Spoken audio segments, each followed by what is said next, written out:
Hello, traders. Today is Tuesday, July 22nd. This is my analysis for the Kiwi US dollar, and we are on the 1 hour time frame.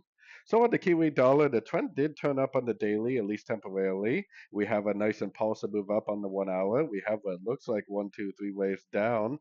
I think there's a chance if we actually get rid of this on this time frame, we could potentially see that we should technically be looking for longs right now. So put your Fibonacci retracement from here to here. Whether or not it rolls over one more time to grab this Fibonacci level or not, I have no idea. But I think we're going to get at least one more push up for either an ABC like this to the downtrend, or maybe it will turn into a 1, 2, 3 and just continue that weekly time frame uptrend that we are currently in. So definitely looking for longs, whether or not it grabs this lower Fibonacci level or not, I guess is what we'll have to wait and see.